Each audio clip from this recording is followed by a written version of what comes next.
media, ladies and gentlemen, and all protocols observed. Before I go through the speech or remarks, very few remarks, which will be very few, let me just say something that I was thinking about as I sat there. And as I sat there, I thought about the current challenges that we are facing. I think we are all familiar with what we are going through.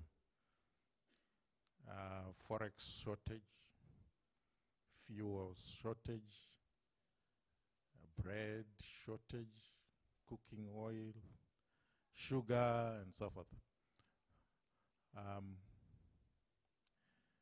But you know what? There is something that is not in short supply. And what is that? We still have our brains. We still have our minds. We can still think. That's something that will never be in short supply. Our thinking capacity. That will not be in short supply, like Forex, like bread, fuel, and other things. And so, yes, there are certain inequalities that can be there in the world. A child born in my village and a child born in the States, they grow up in different circumstances and environments. We cannot dispute that. But they have the same thinking capacity. And that's what we must be happy about. So, whilst everything else might be working against us, but we still have our brains. We can think. So the area of ideas, the sky is the limit when it comes to ideas. The sky is the limit. You do not necessarily need foreign currency for you to think. You do not necessarily need sugar, for instance. Actually, I was saying to someone, I think I'm okay with shortage of sugar, because in any case I was not going to be taking it anyway. So be it.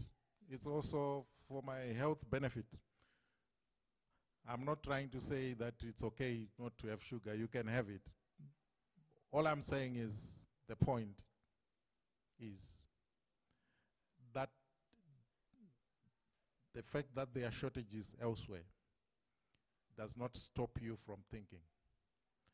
In any event, isn't it that they say necessity is the mother of invention? For you to innovate, aren't you innovating in order to solve a problem? And we have a myriad of them, problems. So those are opportunities to innovate, to come up with solutions for our country.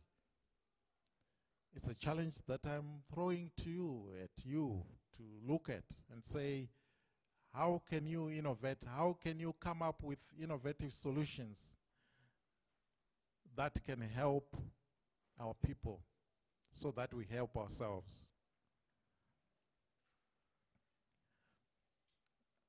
Like I said, the fact that someone grew up in the States and someone grew up in Gokwe, believe you me, there is a difference because of exposure. You are exposed to different things. If a boy grows up herding cattle and that's all they see, even what they aspire to be is limited by their circumstance and environment.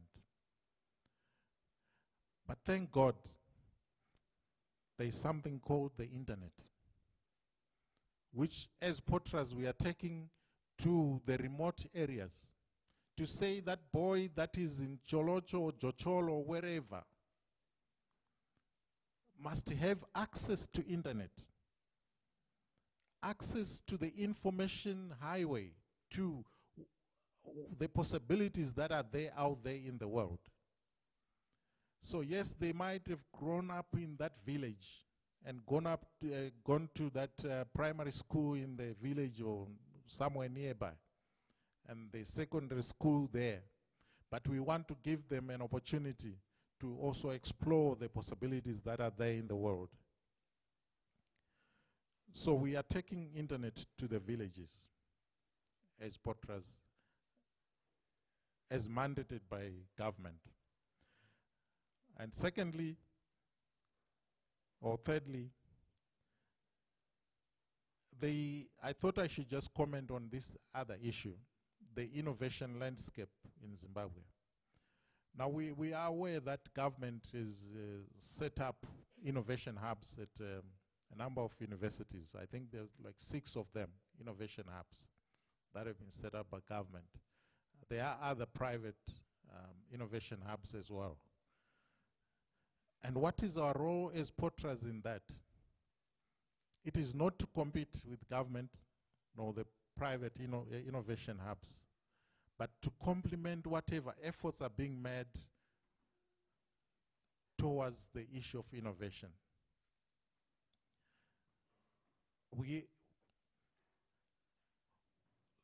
So we are not in competition with the government. We are not in competition with the private innovation hubs.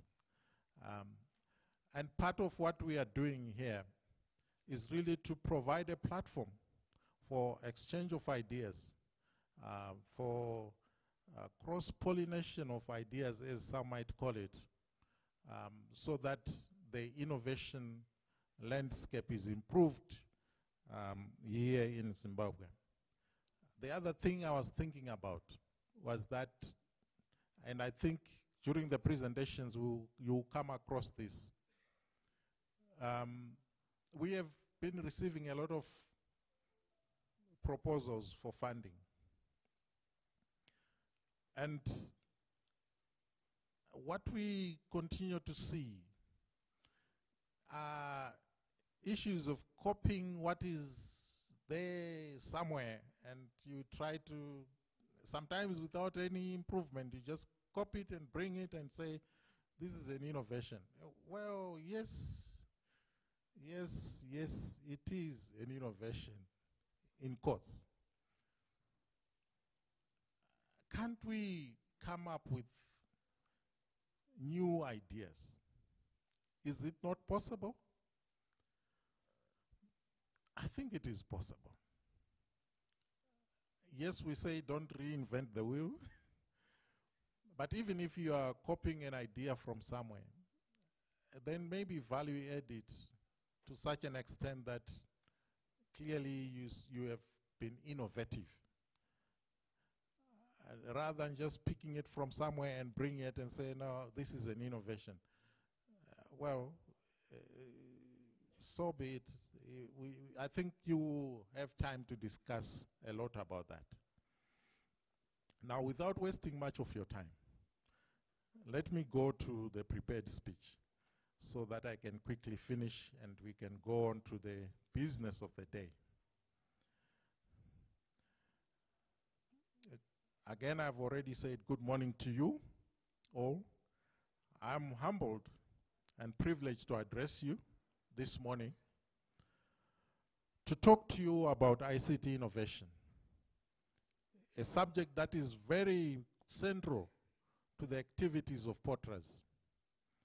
And it is always a pleasure to partake in activities that are aimed at strengthening our national capacity to develop homegrown solutions in order to put our economy back on track. I'm happy to note that it is actually, as I can see in this room, our younger generation, the youth, who are making strides to harness innovative technologies for the benefit of our country. I'm equally disheartened to note that since its inception, that is the inception of the innovation drive, only a handful of applications have qualified for funding under the ICT Innovation Drive. Most of the applications that we receive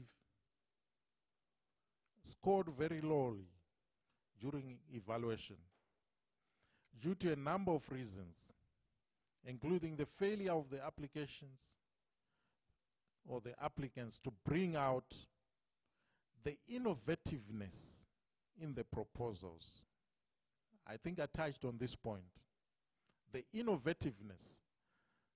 So if you just pick something from somewhere and bring it and you say this is innovation, it's not. You've just copied something we know is already happening in South Africa. It's there. So it's not an innovation. It doesn't then qualify for funding. And this resulted in only a few of the intended beneficiaries benefiting from the fund. Distinguished innovators, ladies and gentlemen, it is against this background that Portras organized this workshop, whose main focus is to equip prospective applicants of the innovation drive with necessary knowledge and skills to prepare bankable business proposals. Emphasis, bankable business proposals. The authority has received numerous complaints from innovators who claim that their ideas were stolen by well-established, powerful companies. This workshop will therefore provide you with insights as well into how you can go about protecting your intellectual property rights.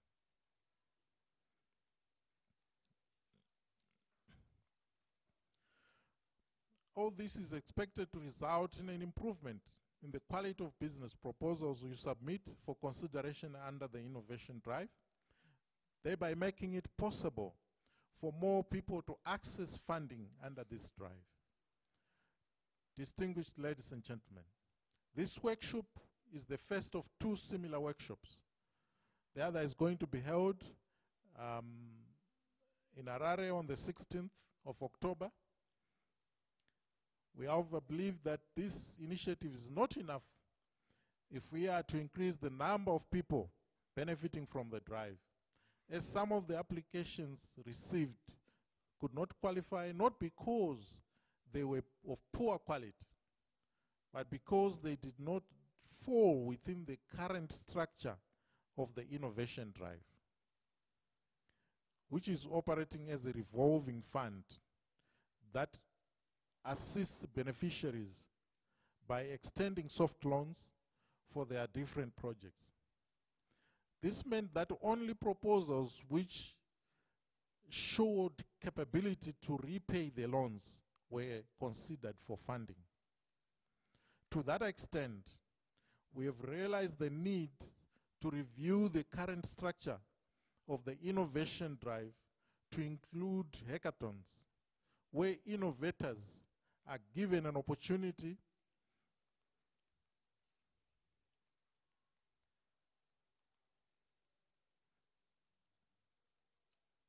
now I don't want to end up reading the wrong speech, where innovators are given the opportunity to showcase their ideas, develop them into prototypes, and those with bankable prototypes are provided with seed capital in the form of grants to develop their ideas further into tangible solutions.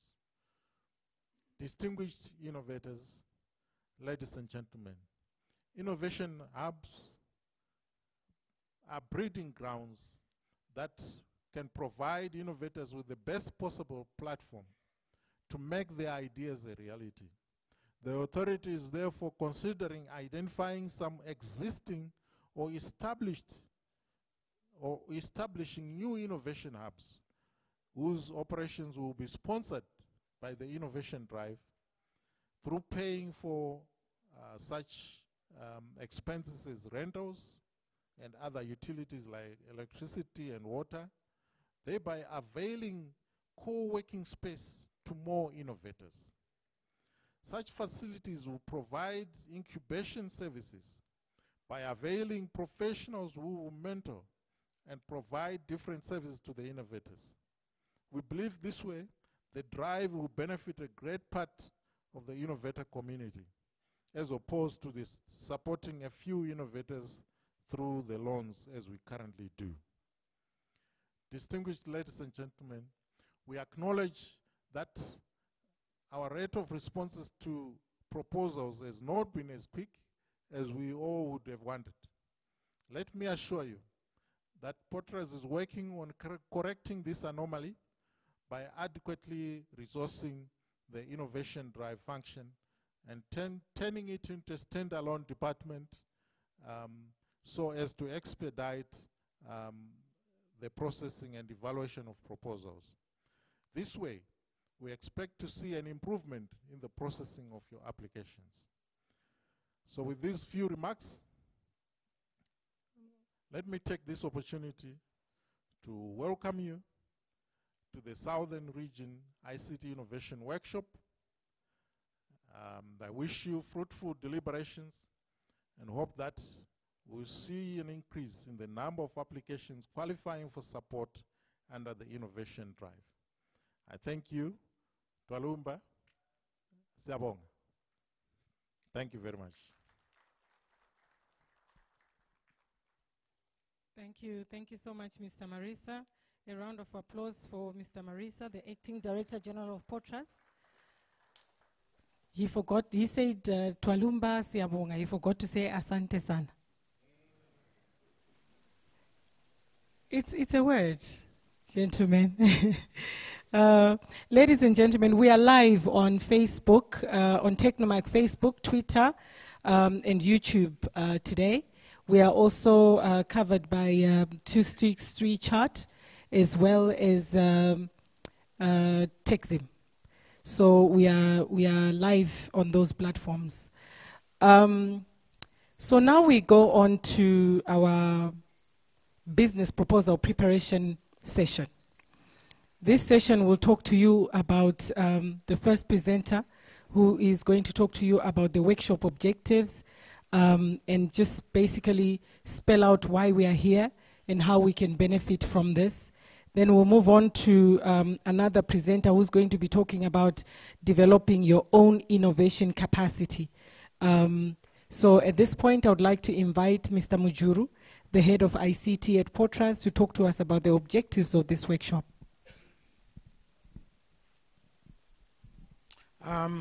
Thank you, Director of Ceremonies. Good morning, everybody. All protocol observed.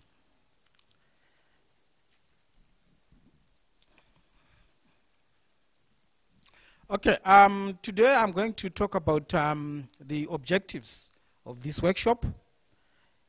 And the presentation is as shown on the screen there.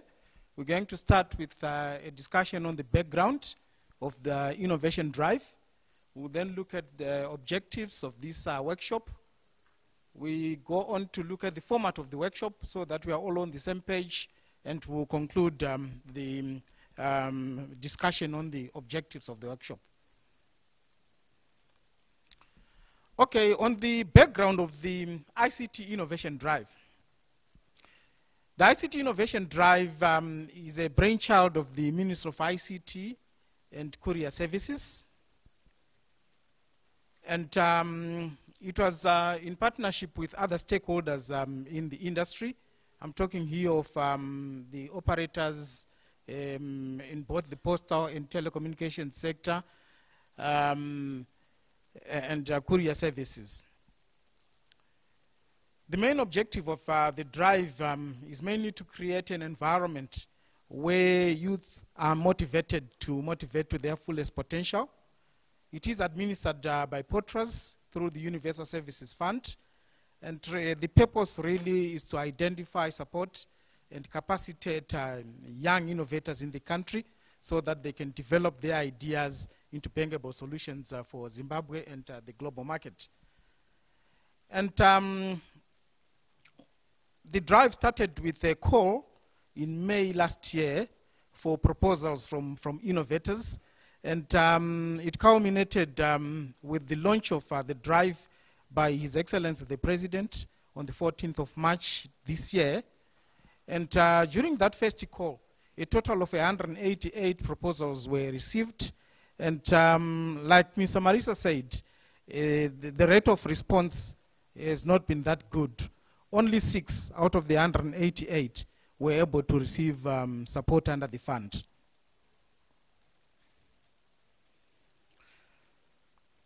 And this year, since April, we are receiving proposals under the second call. But unlike the first call, which had a closing date, this time around we don't have a closing date. We're receiving proposals on a continuous basis, and they are being evaluated as and when they are received. Unfortunately, because of resources, we are not able to move at the pace that we would want, because what we really wanted was to do evaluations on a monthly basis and release the outcomes on a monthly basis. But we have not been able to do that because of resource constraints. But like Mr. Marisa said, it's an area that we are working on, and once we have a fully fledged innovation department that is standalone, we should be able to achieve that. Adjudication of proposals that were received in April was completed, and the applicants were advised of the outcomes of their applications. We have also completed evaluation of proposals received in May, and very soon the applicants will be advised of the outcome. The way our adjudication is done is that we have a combination of external adjudicators and internal adjudicators, with the external adjudicators making the majority. And currently, the driver is assisting innovators in the form of loans, like Mr. Marisa said, which is an area which we believe is one of the causes of the low rate of failure, low rate of success on the applications. The drive comes with a 3% interest rate for the loans, 6 months grace period, and it is payable over 36 months after the grace period, making the total tenure to 42 months to pay. Yes, but what are the challenges that we have had that have made it impossible for the majority of the applicants to access the funding? We have a number of challenges there. The first one being that most of the proposals that we received were mainly statements of intent, which really did not have anything to show that the innovators were serious on what they were trying to come up with. There was no prototype, so all someone has got is an idea. But because the fund is assisting through loans, it is not possible to just fund an idea. Because you fund that idea, it fails to come to fruition, and the innovator is not able to repay the loan. So some of the proposals that we received had very good ideas, very brilliant ideas, but you can't fund it through a loan. Hence the idea that we are now coming up with, where we are saying, instead of just extending loans, maybe if we go the hackathon route, we'll be able to identify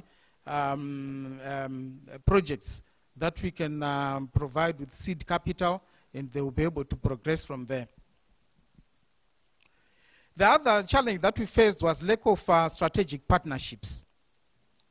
You would find that some of the proposals were very brilliant, but the innovator is working on his own. But looking at the project, there's no way it can be undertaken by one person. I'll give for an example. someone who is trying to come up with a parking solution for the city of Bulawayo. You cannot work on your own. You would need to approach the city of Bulawayo and work with the city, because if your project is funded and the city then says, no, this is an area that we don't want to go into, then it means you will not be able to repay the loan.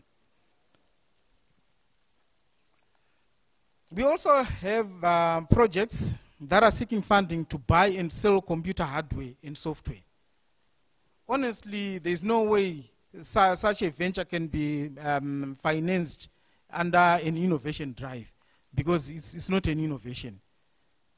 The same applies to proposals where some people wanted to come up with training institutions for ICT. Really, that's not an innovation.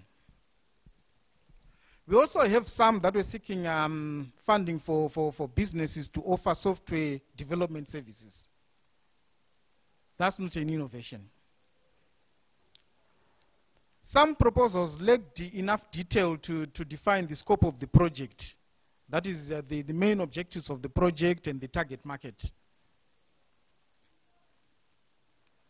And the chances of success of projects, some of the projects given were very slim, to the extent that there is no way we would be able to support that project, because the proposal is trying to go into a niche market where there are already very big players in that market. So it will obviously fail.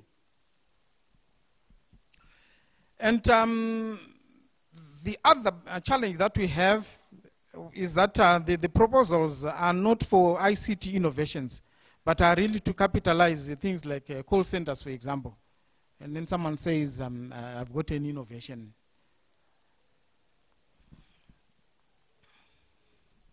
Okay, so those are some of the challenges that, that we're having with some of the proposals. It's not an exhaustive list, but those are some of the major ones that I managed to pick. Because looking at, so far, we've received in excess of 400 proposals. Okay, moving on to the objectives of this workshop. Really, the idea is to build capacity among prospective applicants of the innovation drive, so that they're able to develop business proposals that are bankable. And it is also to provide you, the innovators, with an insight into how you can go about protecting your intellectual property rights. And we believe that the workshop, together with the one that we are going to hold in Harare, is going to improve the quality of the business proposals that we receive, leading to a greater rate of success of the applications and an improvement in the number of people benefiting from the drive.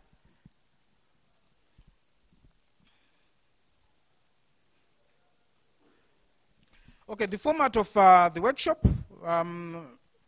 it is divided into 3 main sections, as shown on the program that has been distributed. And we have already gone through the opening session, and we're now going into the business proposal session.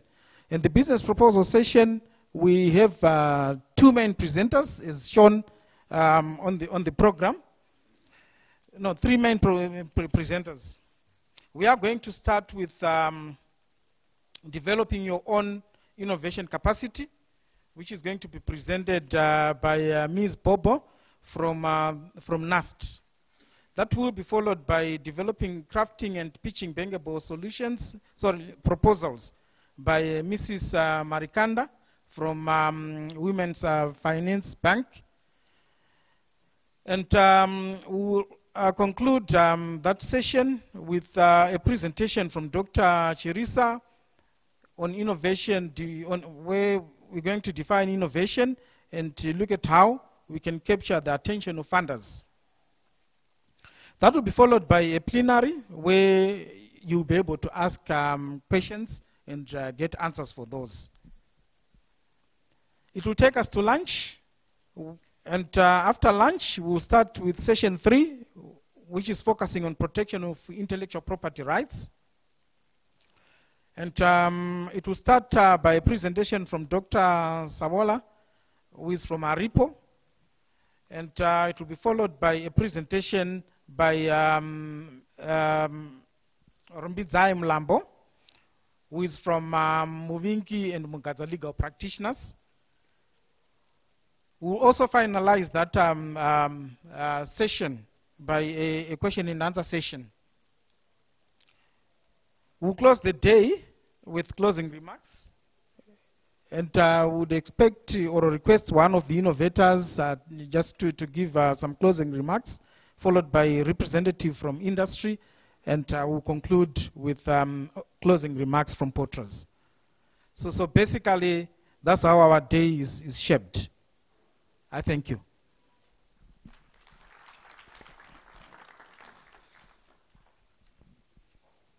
Well, thank you, Mr. Mjuru, for sharing those objectives and the structure of our program today with us. Whilst we are still having an appetite for the presentations, I would like to invite Ms. Bobo to come and talk to us about developing your own innovation capacity. Ms. Bobo, ma'am. She's a lecturer, so she's used to rounds of applause and praises from students. So thank you for motivating her.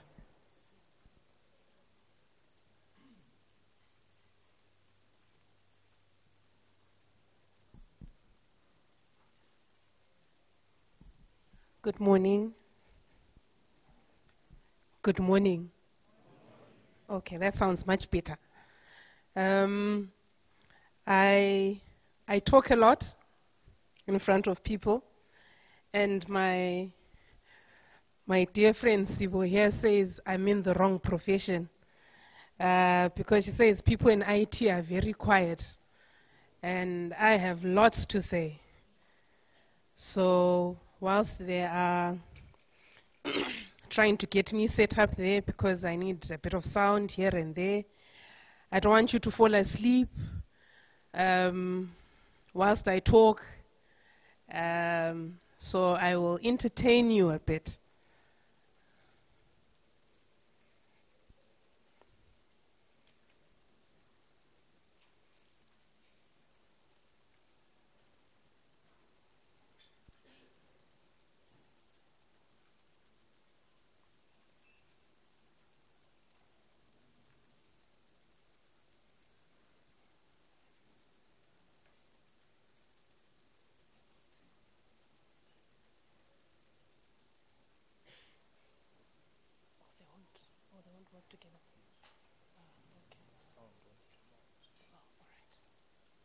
I'm being told using HDMI there'll be no sound, so we readjust things.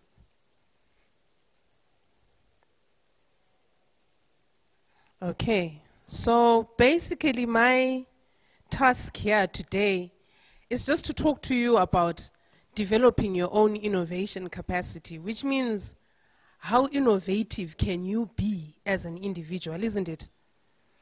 That's what I understood, and I hope that's what we'll all understand at the end of the presentation. Okay, so what do we understand by innovation? I know there's so many definitions, and at times I think this word is either overused or underused. So Oxford isn't really helping, because if you go into a dictionary, it just says make changes to something established, especially by introducing new methods, ideas, or products. And from Mr. Mjuru's presentation, I think he did talk about these new ideas that people come up with, or having taken something that's already there and adding something on top of it and saying it's an innovation. So, Mr. Mjuru, the people won't be wrong, because the dictionary says it is an innovation. So then we need to then define innovation. Let's see if this video will help us. No sound?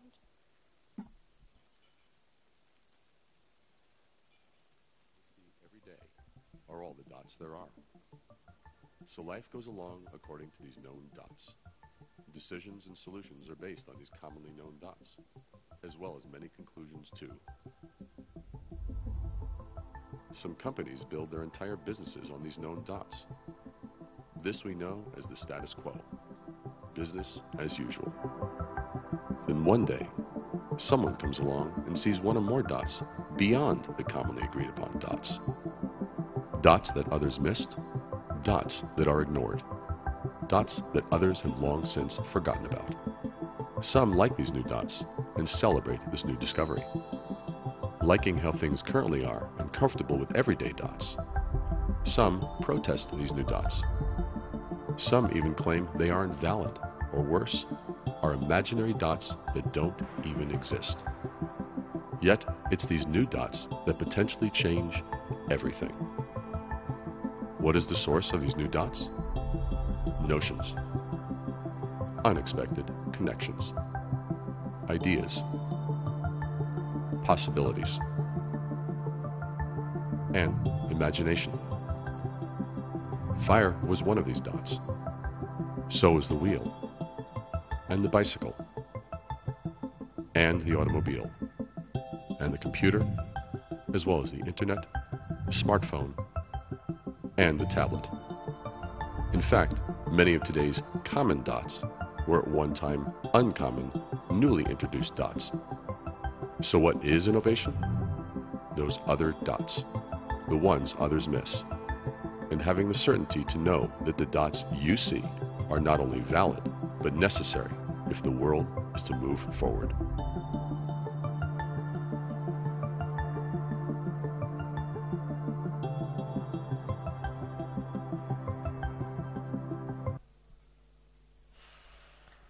I hope that opened our minds a bit. Yes? It opened our minds. So basically, innovation, as defined here, are the dots that other people don't see. And I'm sure if you are here, that means you see those dots, isn't it? Or you're hoping to see the dots eventually. And for you to be innovative, it doesn't, there's no age where you say, okay, now I'm going to be innovative, or innovation is for the young. Because I see here, and I'm not too sure if there are any above 40 who also want to be innovators. You know, here it's looking 40 and below. So I was hoping I'd see some as well that are above 40 that will say, you know what, I also want to be an innovator.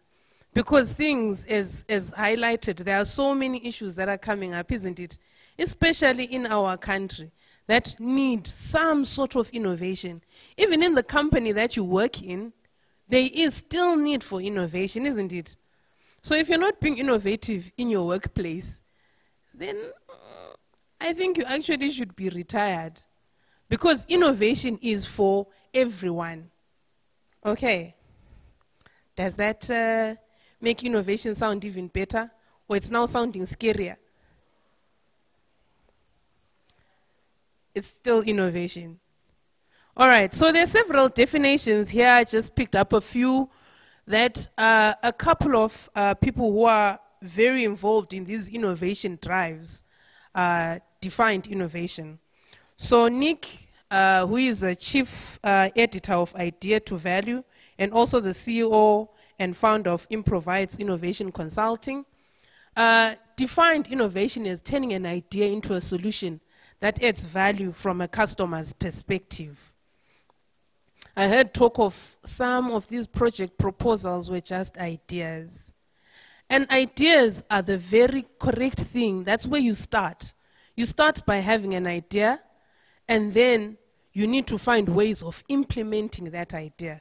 So having an idea is good. It's not a bad idea. It's not bad.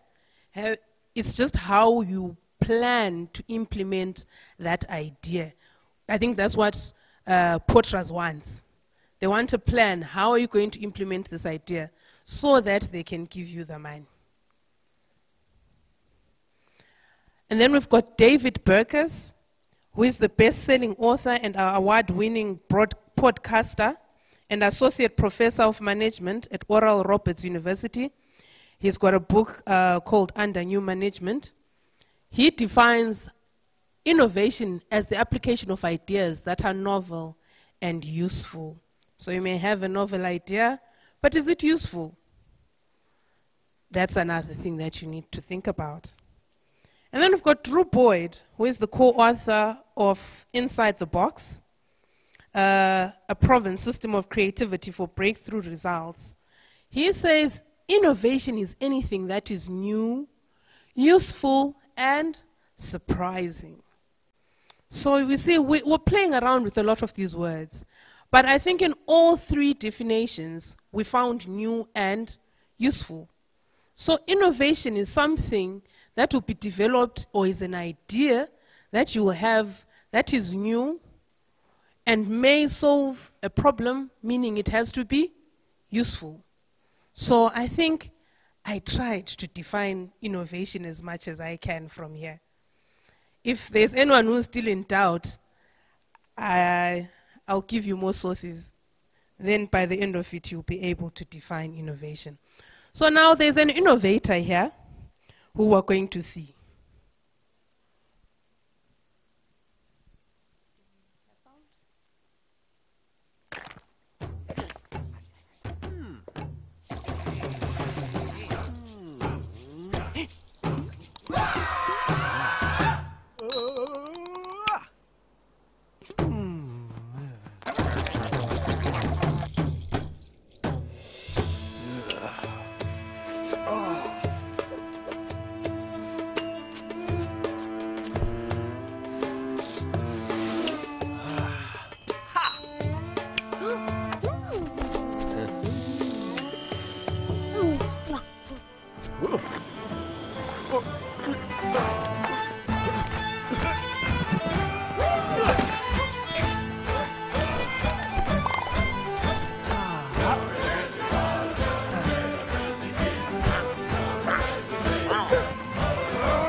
What do we learn from that video? Nothing. Didn't speak to anyone. I think I'm allowed to have them respond, isn't it? Okay. I've been given permission that you can respond. What did we learn from the video? Nothing. Creativity. Yes. What else?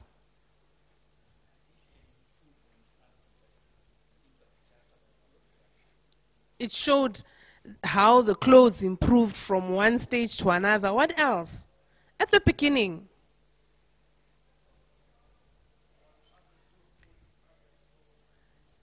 Yes, whilst others were seeing food, he saw something else, isn't it? So that's what the innovation is, isn't it?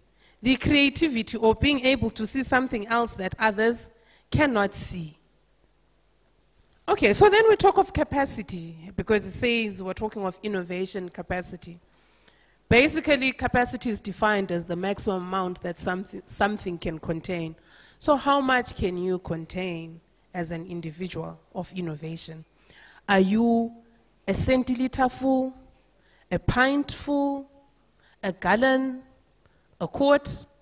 How full are you of innovation is basically what we're talking about. And how can you increase that? For example, if you are 1 milliliter full, how can you make sure that you are a liter at the end of it all? Okay, so that's an illustration there of how full a person can be.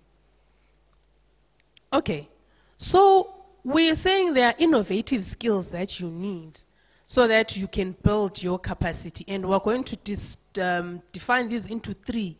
There are three skills, which is your thinking, talking, and doing.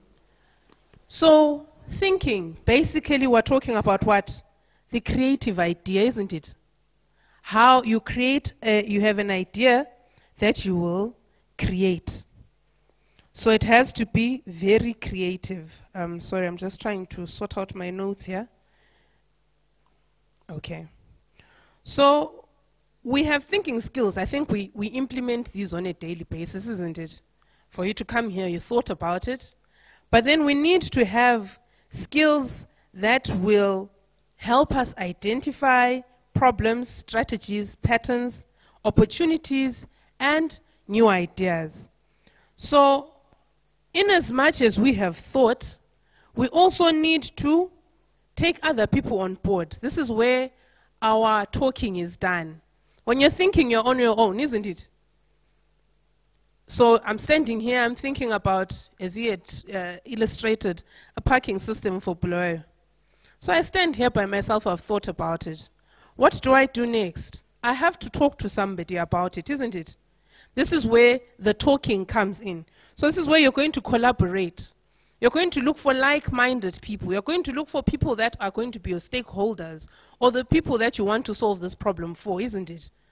So you will talk, and talking, an example of a person who was a very good storyteller is Steve Jobs. Steve Jobs, even when he was presenting his new products, I'm sure if any of you ever followed, he would tell you a story about it, isn't it? So as an innovator, you also need to learn how to tell a story. So you need to talk. If you have to pitch your idea, it means you're going to be talking, isn't it? So wherever it is, oh, my battery has decided to die on me. Sorry, just one moment.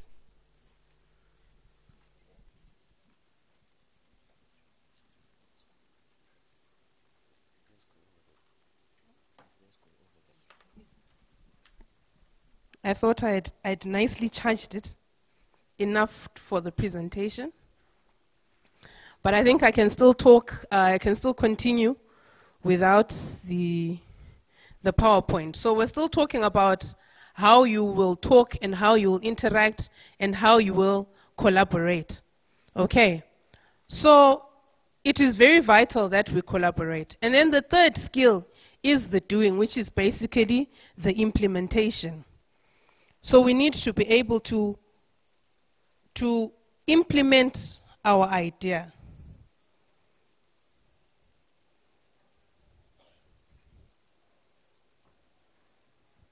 See, being in IT, you like to protect too many things. You protect from booting up, then you're going to protect to go into the Windows. So you've got multiple passwords. And then they hit back at you at a time like this, when you're standing in front of everybody.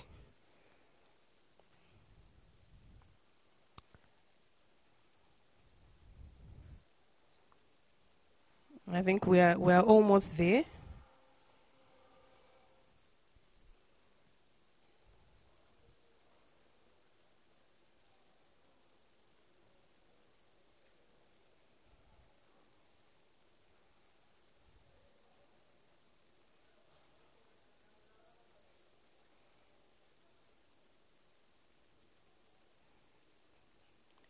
And we're back. At least that didn't take too long. Okay, so we're then talking about how we're going to implement, isn't it? The doing part. We need to be able to implement what we're going to do. And how do you do this? We have to come up with a way. So you have to, at the thinking stage, come up with a plan on how you're going to implement, and you come up with a roadmap of your implementation and your business plan. I think we're going to have a session on how you write a viable business plan, isn't it? Or a project proposal. So, as you can see, there's innovation there. In that picture, is the ability to overcome situations that common sense would have prevented in the first place. Does that look like a very viable innovation? It looks like a crush, which is also some sort of gun. It could be viable. Somebody's agreeing. I can see a head shaking. Depending where you're coming from, maybe in a country where there's a war zone, isn't it? And if have some sort of what do they call it? I'm trying to run away from the word disability. Actually, maybe you limp, so you have a crash. But they say they catch those that are walking slowly. You are ready as well with your some sort of AK, and before they get to you, you point it and you use it. So it could be viable.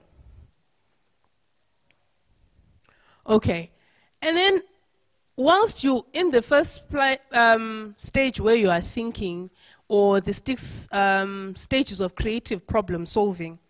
So these 6 stages are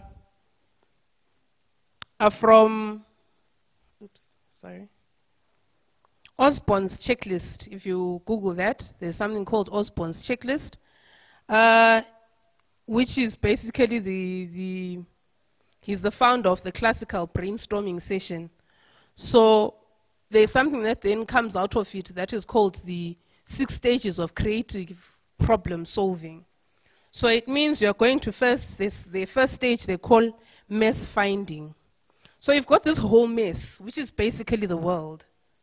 And you're going to find certain problems, isn't it? Or certain ideas from that mess that you want to solve.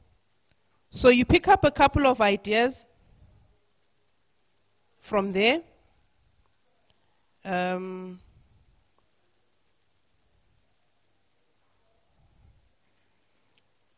Technology doesn't like to play nice with me today. So you sensitize yourself. So you're going to scan, search. As I said, you're going to look around you to find challenges or concerns and opportunities that need to be tackled. Okay. So this is where you'd use in your head, wouldn't it be nice if I could get a scooter from here? You know, I could develop a scooter that takes me from here to the door. This is the part where you're still thinking or building up your idea. And then you've got data finding. So you're going to gather information about these problems that you have seen. So this is where you implement the 5 W's: the who, why, what, when, where, and how. So the 5 W's: who, why, what, when, where, and how. 5 W's and an H. So you're going to find, you have to answer those questions at this stage where you are finding your data.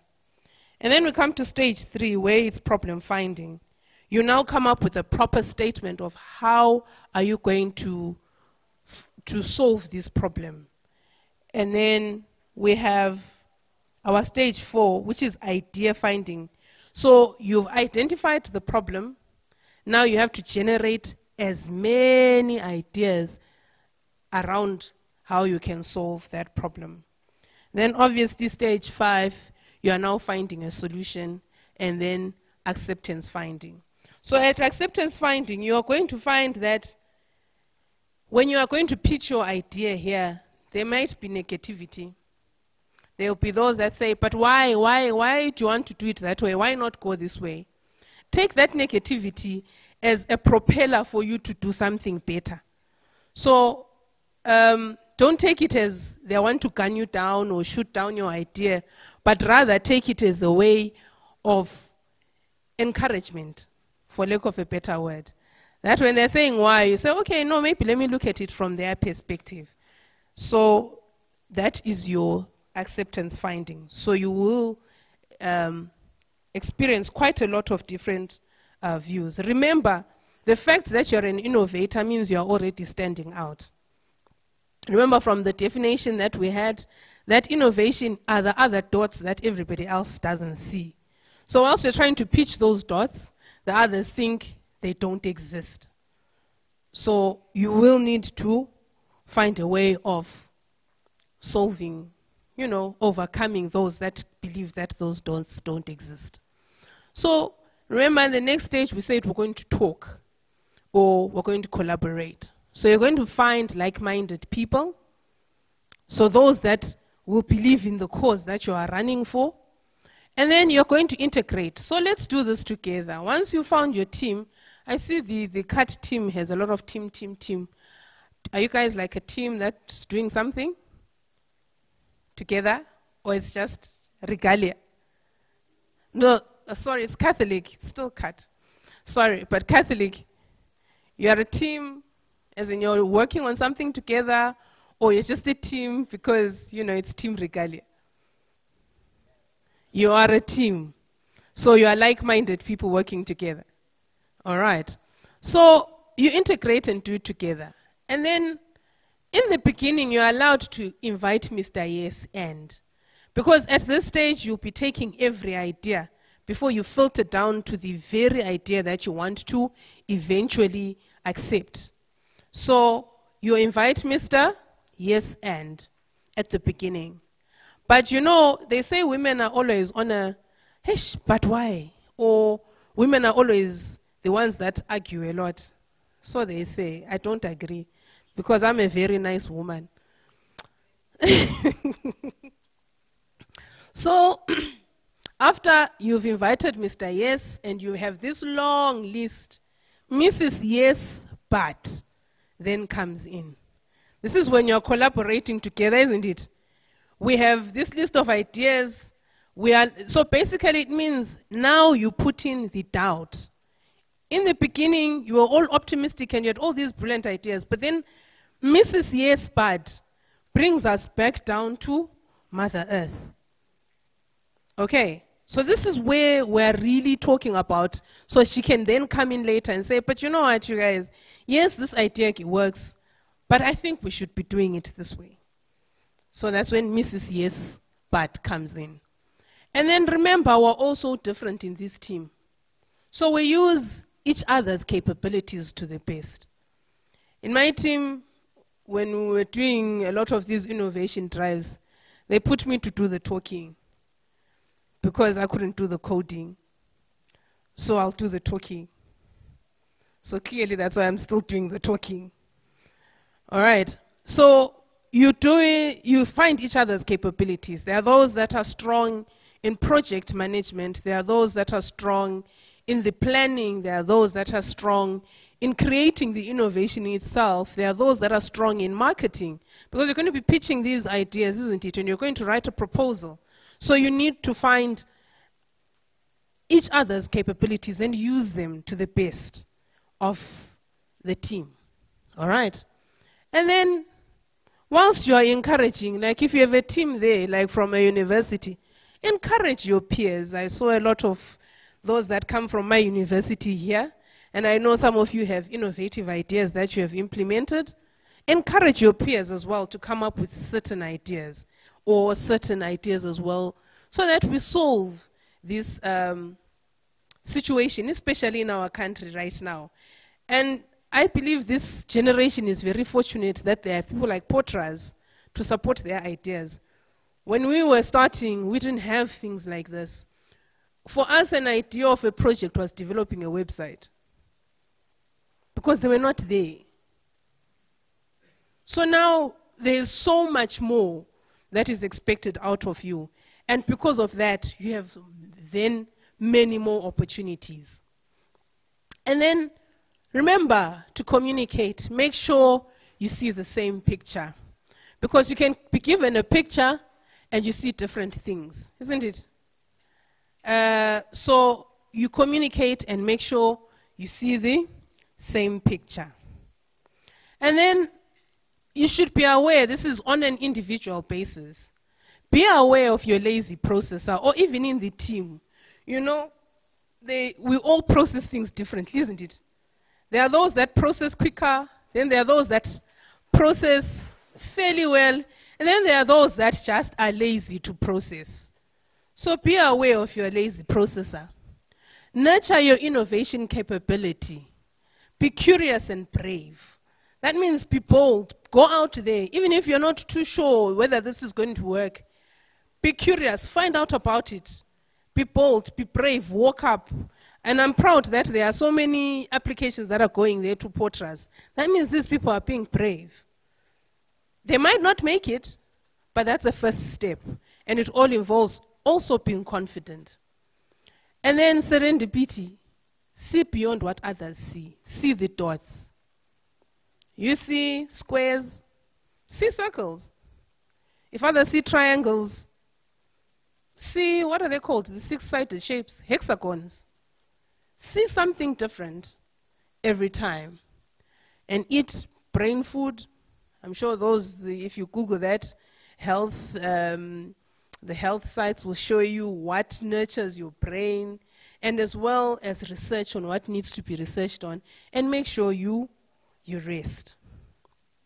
So you've got mind maps that debrief your brain. What are mind maps? This is what they call mind mapping, which is highly effective. So you start off with an idea, you radiate it into a map. So they're usually very secular. So you have this idea and you're going to think about it. Supposing you're thinking, I'll still take his example. You're thinking of this parking system. So in the center of it, you have this parking system, isn't it? Then you are going to radiate. What will you need for a parking system? You will need the cars. From the cars, what will you need? You will need some sort of payment method. What do you need? So mind mapping is very, very essential, and it helps you develop or bring out your idea even more. And at that stage, that's when you can actually discover that, okay, so my idea actually is really not much of no use. Okay, and then how you can build your own capacity. Make the commitment. First things first, commit to your cause. Choose your skill pathway. Are you a thinker? Are you a talker? Or are you good at doing? If you're good at thinking, then make sure you find those that can talk. If you're good at talking, then find those that can do. You may have an idea, but you know you can't program, for example. You're most probably a marketer, but you have this brilliant idea for something. Find a thinker that will program, or whichever, and then find a doer. So find yourself. Are you a thinker, a talker, or doer? Or if you're all three, that would be nice, but you will still need other people. Have a goal in mind. Imagine what success will look like. Imagine what your parking system will look like. Imagine when all that money is coming to you, or whatever you've developed. You know, you've brought up this innovation and you have all these ideas. How will success feel like? Will it be about the money? Will it be about the fame? Imagine whatever it is that you want out of it. Take action. Find a way out. So don't get stuck in planning. Find out how you can implement. And step 5, don't quit. It's like running a marathon. The way to the finish line is not to think about the finish line. So you keep going until you get there. Then develop your plan and take action. With that being said, those are a couple of references used. Thank you.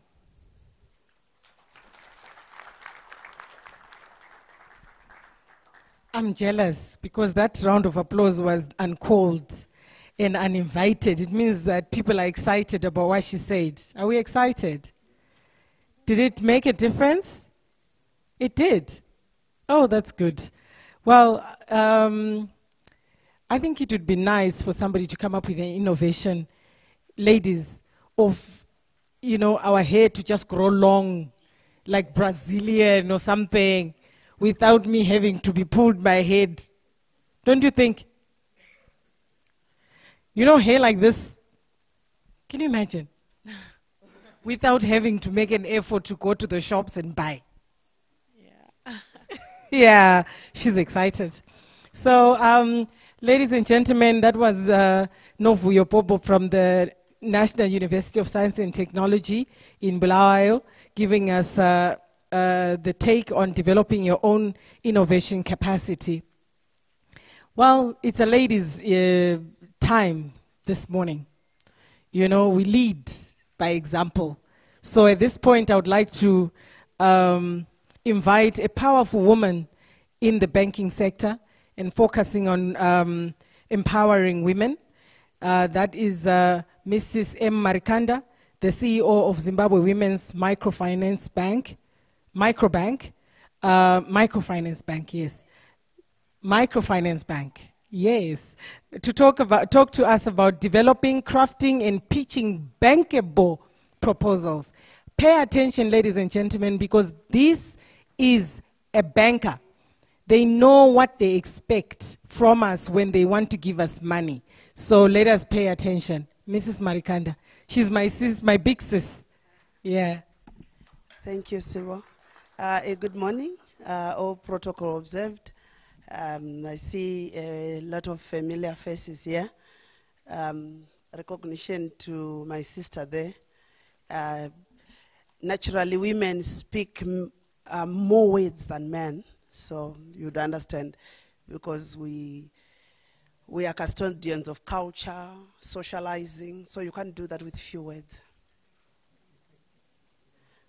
I thought you would say amen.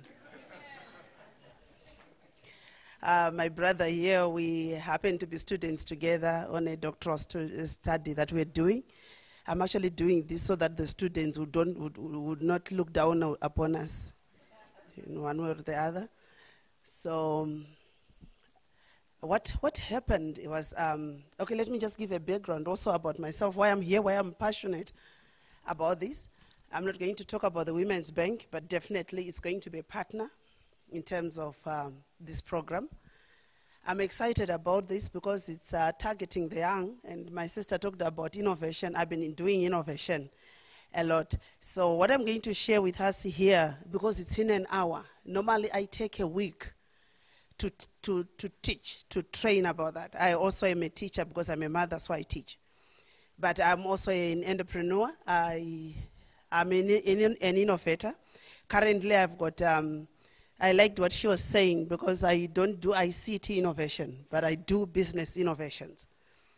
I look at the value chain, I look at what I can do, so that's what I prop, that's what I work on.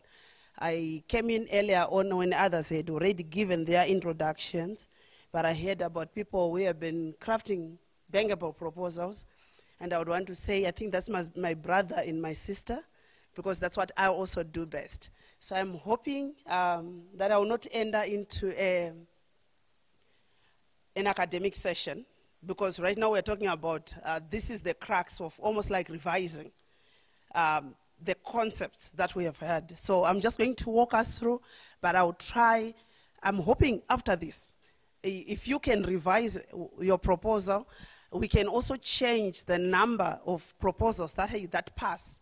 That would be the best that there is. So we'll talk through. If you find me going so fast and you need to ask a question, feel free to do that. Because 1 hour, you can't compress a lifetime of doing that. I've been doing proposal writing since 1998. And you can imagine I've sharpened my skills in that area. An area that I'm comfortable with, I will honestly say, I don't chew my words. I'll tell you I'm comfortable with that. I also am an innovator because currently I'm sitting on the 684th business idea. Yeah, that's what I do. If you spend just an hour with me, you either get bored or get very excited. Because I see opportunities where people do not see opportunities. For me, that's innovation. If you give me a value chain, I'll find somewhere where you can make money. So what I say to women when I'm talking to them is that money is a fool. It will follow anyone who has an idea. In Shona maridera, teverano akangwara. So even you're putting on the best clothes, you've got the best education, if you don't come up with a better idea, that's a problem. So this is the background. I talked to Mr. Mjuru, and he gave me this statistic, one or the other, that may be correct or incorrect. But if we're seated here, 188 proposals. 188 people wrote an exam, and 6 out of them passed. And telling documents, that's the first RIFP, second RIFP. Currently, no one has passed. Statistics, mathematicians, can you play around with this? Do we still want this ZEC? Education, I know ZIMSEC, sorry, not ZEC. Ah! You can imagine where you need, that was a navigational error, genuine navigational error. So the question is, where are we going wrong? So, Mr. Njuri, if I ask you to sit there and just press as I talk, that would be better. I do better with multitasking, but I do even better with talking while someone does the multitasking. So what is going wrong? That's what I've been thinking. I might be wrong in my understanding, but those statistics that I gave are a reality of what transpired. So when you said I'm coming, I actually thought I'm going to meet the class that needs revision lessons to pass. Am I right? Or you are the person who is going to mentor someone to help them pass. It's not a good feeling to fail. I don't know with you, but I'm such a bad loser. No matter it's harder, if you are number one ahead of me, I just feel like, how can I beat you to this game? So everyone is wired to succeed. More so if you are a youthful person. Once you embrace a mediocrity, you've got a challenge. So what could have gone wrong? Maybe it's lack of understanding of the requirements, but he has already deciphered most of the things because we had not talked. But I'm happy he did the presentation, going through with us on where we didn't make it. Lack of skills to present proposals. It could have been a vague request for proposals that attracted all sundry. What I'm trying to say is, if you have a class where you're supposed to enroll people in ICT, and then you end up having people who are English teachers in that class, you will say you have enrolled a lot of people, when in actual fact you just needed 10 and not more. So we might be difficult on ourselves saying it's 6 out of 188. Maybe it was supposed to be 6 out of 15. That percentage is better than that other one. Redefining innovation. Thank you, my sister. You have just done the definition of it, because I was tasked with that. What do you really mean? I wasn't going to say, what does innovation mean? But in ICT, what is innovation? Because if we don't understand that, I also wanted to just go on to this, then say, in ICT, I'm just assuming, if we do a value chain mapping of what happens in ICT, at what point do we require innovation? I want you to know that there's a point when even the panelists who are looking at your proposal, you may be starting rocket science, and they are sitting there and they're saying, what is this thing? Don't give up, because they may not be your alpha and omega. They may not know what you're talking about. But if you hold on to it, there's a point when that innovation, which was like nonsense, starts to make sense. Especially when you join on a value chain. Someone will say you're recreating. Continue explaining to them that without this improvement, this process will continue to be bottlenecked in a way. So it's an improvement to a process. That can also be innovation. I'm saying I'm coming from the banking sector, right? So we are expanding it, yeah. So I think it's also what we require then now is to have clarity on what is required. I've already started now, we are working. I'm not going to go very technical. This is what I call dummy proposal writing for dummies. What? Dummies? Simplifying it. I like things that are simplified. I'm not coming here as a master's, a thesis. No. We just need to talk about what can make a difference. If after this workshop, we can have recasting and better proposals coming through, then we have achieved what we need to do. But we can also come out of this and look like who was the best presenter. I'm not actually on that side. So I'm going to make it so simple. If we have to stop and ask questions, that's what we're going to do. Because I really believe what Potras is doing is it's a gateway to a better Zimbabwe, to a simplified way of doing things. When you say ICT, my mind just clogs out because it's mystified. Okay, what is needed? what is the need of the recipient of the proposal? Right now, it's portraits. So if you don't, now that's number one. When you get an RFP, it's very important to understand what motivates the request for proposals. At times, we just get motivated by funding. I want you to know that in portraits, when you just say there is money, people will not listen to anything else. Men, you don't have to play this game. I always say that, young men, listen to me. I say to my sons, because you are, you don't play around with ammunition. You just don't go and say, we're just playing around. Do you want to be my girlfriend? That's a total wrong joke. But someone will take you seriously. Because they don't see you as a potential partner. They will see, wow, livelihood. Murora was CEO.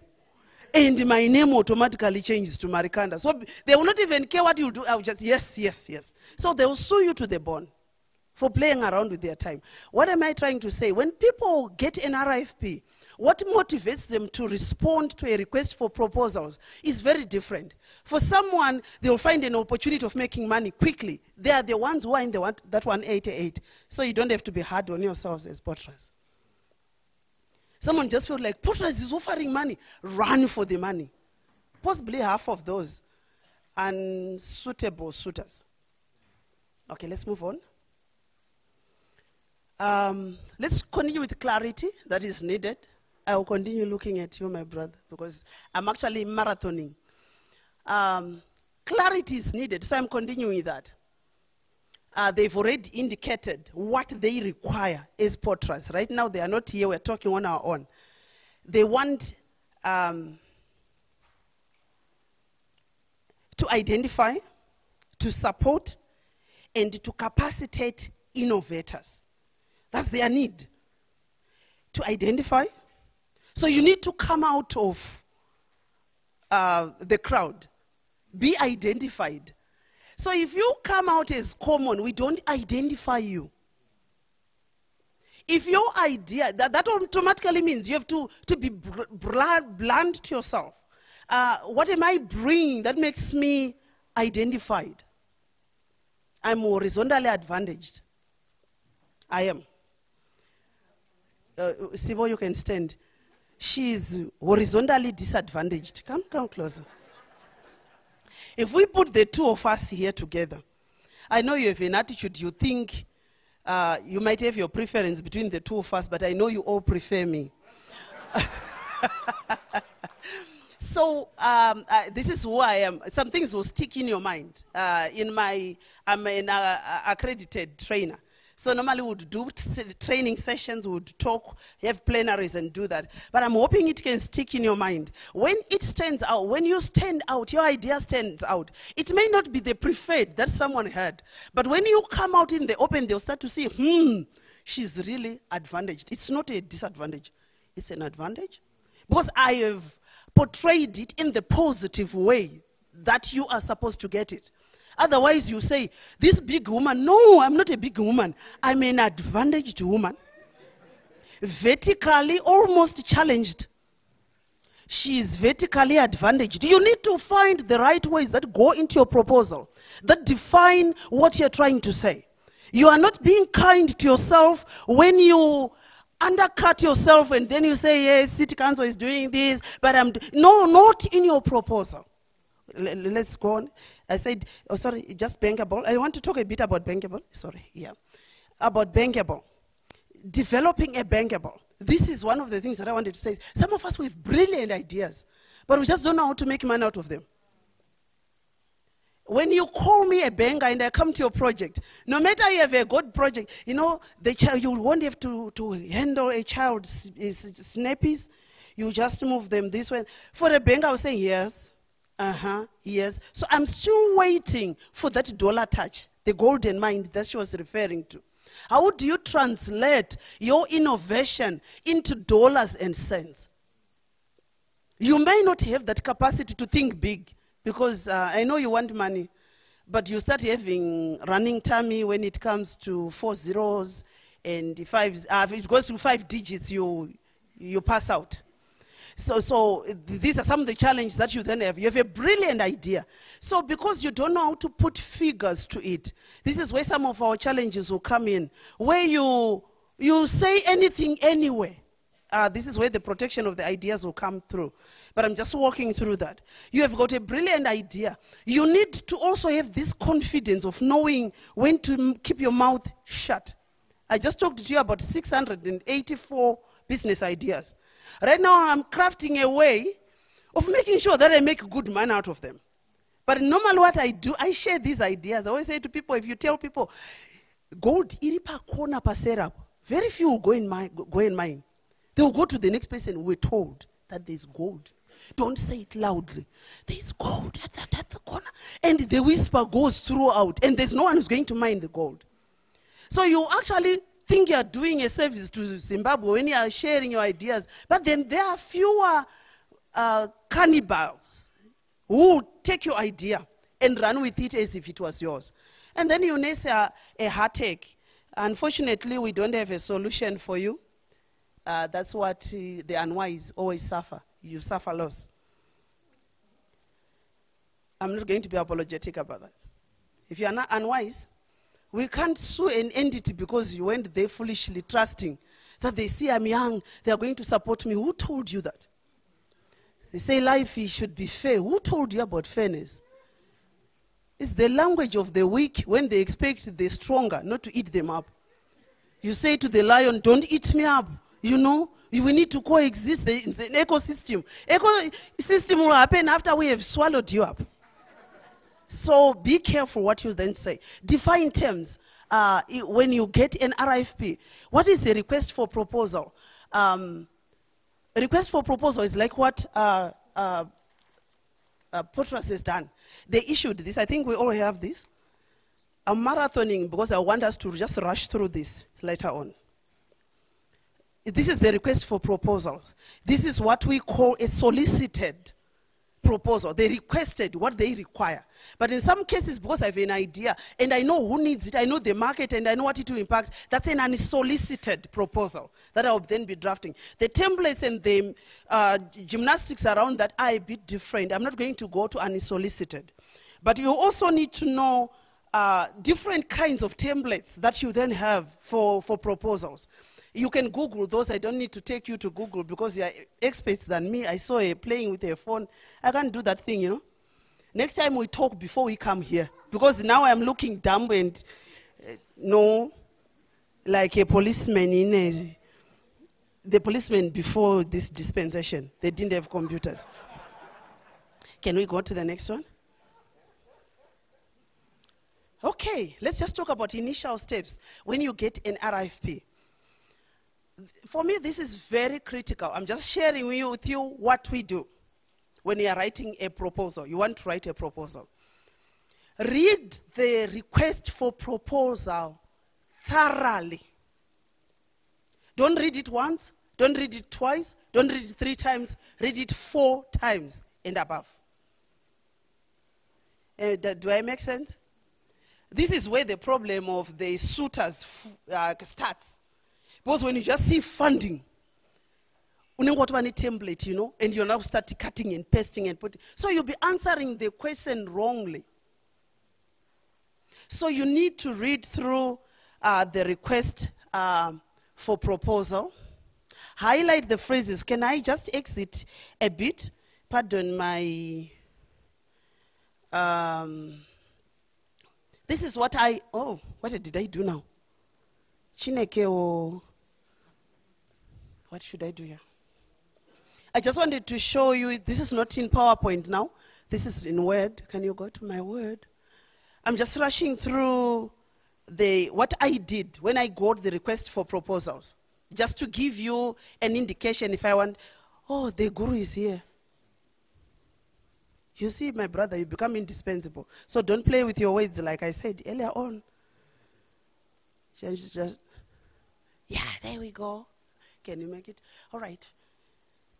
Stay here. I just want you to, we want to just go through it. I said, when you get a request for proposals, this is our RFP, remember? This was the fourth time I was reading through it. Now as I was highlighting key elements, what pops out? What do I understand portraits to be saying to me? What is their requirement? So it's like a love letter that has been written to me by Mr. Marikanda, where I underline the words, honey, mother of my children. I know you don't like to hear that. For us, it's an affirmation that those children at home, they are someone's children. She says, hey, my love, my love. 20 years later, just saying my love. No, no, no. You need to acknowledge that we have daughters and sons-in-laws that are coming. So just go down a bit. This is the other, so, no, before that. Now, this is the first step that is very critical when you get an RFP. That's the salutation. What are they saying? These are notes to the applicants. That's a direct message to me. Who is the recipient? What do they want? If they put it, normally they actually underline that. In most RFPs, if you go to the UN RFPs and all, they normally underline and bold this. Don't ignore this. If you can cut and paste it and put it on your phone, on a device that because it's giving you instructions.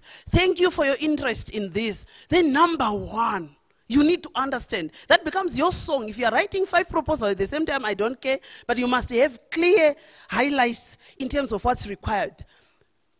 Please ensure that you have provided all, under all, because I hadn't highlighted this one. I highlight provide and I highlight all required prior for submission. Those words like prior, they mean something. This is not our language. It's some mother's language. Any willful, I normally don't want to go there because it means there must have been a reason, because in portraits they are legal people. There is a reason, there's some protection that they are doing to themselves.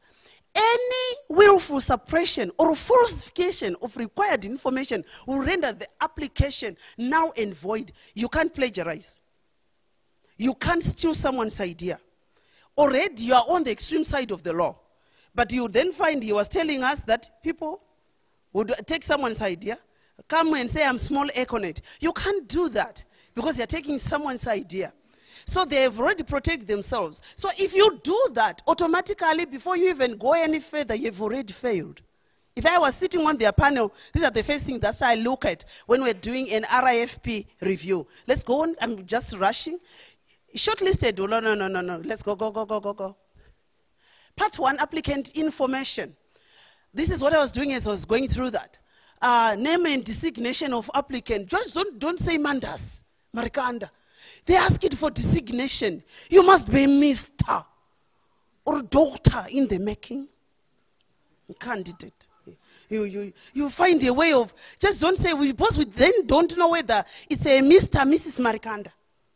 You understand what I'm saying? This is a topical issue these days.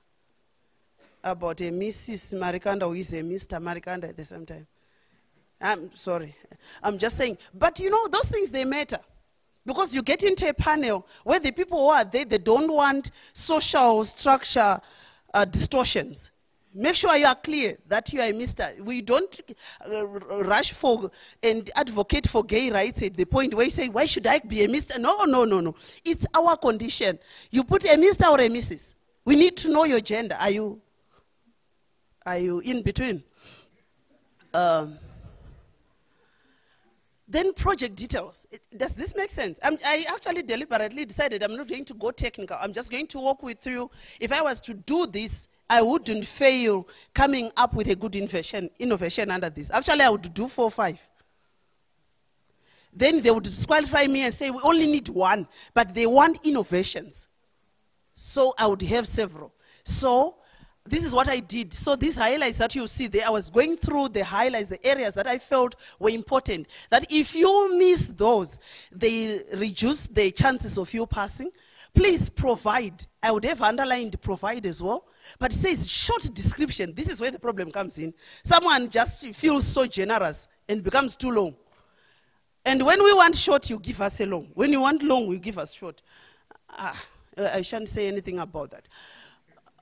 what your innovation or technical solution does, that your should be also be underlined. They are very clear. They're not just playing with words. They are clear on what they require. Then we go to project description. That was project summary. So I would assume if you are doing that, you already have an idea what a summarized thing means. It's not a shortened version, yeah, font. Others will just reduce font and say it's a summary. But it's the same. If it was 40, now it becomes 22. It doesn't make any difference. Why are you cheating? You're cheating yourself. Market definition. Project description. Describe your project in greater detail, explaining how it makes use of ICTs. Hey, and you buying computers. Chineke. Or what are you trying to say? You should actually jail some of them. Are you, some of you here? Because when panelists sit there, I suppose some of them are paid for coming and doing adjudications. Don't waste people's time. You know, I know of a girl in one of my daughter's schools. My daughter is a scientist. And this girl just walks in there because, you know, she's coming, this boy comes from a family where he doesn't understand, why should I go to school? I've already inherited, I'm so rich. It's only my children's children that will need education. He goes in there and he sits back and he starts to snore. He starts pretending to snore until he rightfully snores. And then just writes his name and gibblish, gibblish, gibblish, and then he leaves. But the invigilators, they have to read through that. The people who write exams, they have to go through that to then say, this gibblish didn't make sense. It looked like a P, but it was drooling. We were not so sure. Why are you wasting people's time? So if you are supposed to file an application, don't file, because next time will not take you seriously. If you file one which was rubbish, and then the next time you file something which is, you have heard about the person who was saying, scare wolf. There's a wolf in my home, and people ran. Then I was just kidding. They found a wolf in my home, then people, I'm kidding. Then the third day, wolf in my home, he's kidding. And they found, lo and behold. So if you have to file a proposal, be sure of what you want to file in. I don't know whether I'm saying the right thing here, but I might be blocking people. If you wanted thousands, you're in trouble. Because I just want it sharpened. If you are throwing a dart, be sure of what you want to do. So sharpen your innovation before it becomes a proposal, right? Okay, let's go on. Market definition. When it comes to this, she has already said, define the problem or a pain which the innovation will solve. This is where I stay. That, like I said, my 600 and something. That's where the story comes in. What do you do? I have a challenge, yes. She speaks, others say we can't speak. But if it's your innovation, have the courtesy of summarizing it, even in 5 minutes. That's what I call pitching. If you meet me, I don't have 20 minutes to talk to you. When you meet me, my Marikanda, I've got my proposal. This I would want. I will give you the first 5 minutes, no charge, free of charge. But then you say, you know, and then it was, by the way, you can't waste 5 minutes trying to prove how eloquent you are. You need to be clear of what you want to bring out. So be very clear of your idea. If it's not yet ready for pitching, exercise, practice it until it comes on paper. Am I annoying people? Then I'm doing the right thing. Let's just go down. I just wanted to give the highlights, but I'll pack this aside, then just rush through. Sorry, just go a bit up. I want to talk a bit about the template, because this is the template that we're given. They want a market definition. They told me in terms of scope of the market, that it has to be huge. This is about impact. Who is it going to affect? How many more people? So you need to think in terms of why would government, the whole president, preside over something like this, and then you come and say it will save Umguza secondary school about 10 of the students, and not even their families. But I tell you, this is a good innovation. It is a good innovation, but in terms of scope, because in terms of market, we can't scale it. So it's just good for your pocket. And it's good for yourself. Develop it further to find how it can expand. So they say define and quantify the accessible market for the innovation. While you have your idea, we have just thrown you into the field of big fish. You need to think through. I don't agree that you have got an idea and you can't think through. If it's your idea, you have to think through. Because if you come to me to think through for you, you have to pay me for that. Am I saying the right thing? I sound like Ndrukpo Porter, but if you have to hire someone to do the dirty work, that person, ultimately, they will own your child.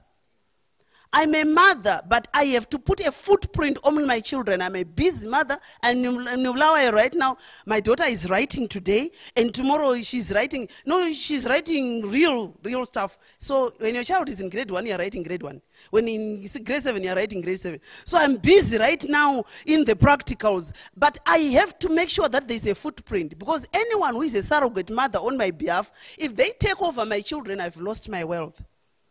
Does it make sense? Your idea is your identity. Think through it. Then get people that you trust so much who can babysit, talk through with you on the idea until you refine it. If it means taking your mother, no matter how untechnical she is, it's better to get trusted people. But I also want to introduce you to what we call NDAs. Non-disclosure agreements. No matter how simple they will look, someone will say, no, I will not work with you, young man. You want me to sign, CEO of the bank, to sign? Yeah, chakatanga chaka changes. The biggest thieves are not the managers below, they are the CEOs. And I should say that again, thieves. They are not defined by positions. They are defined by their hearts. So it's easier to, when you're flowing, if you are swimming with the shark, don't go in front of the great white. You swim underneath. So be careful what you disclose to them. So get a confidant, someone whom you can share. Then they help you sort it out. Incentivize them. What are they going to get from thinking through? I always say to people, the time I spend cleaning up women's proposals, and by the time they are in Chrome and eating money, I just feel like, oh, Chinekewa, I should have signed off about 50% of that. But we don't do that, because that's not how we get rich. There are people who will be there to offer you that service for nothing. Social impact.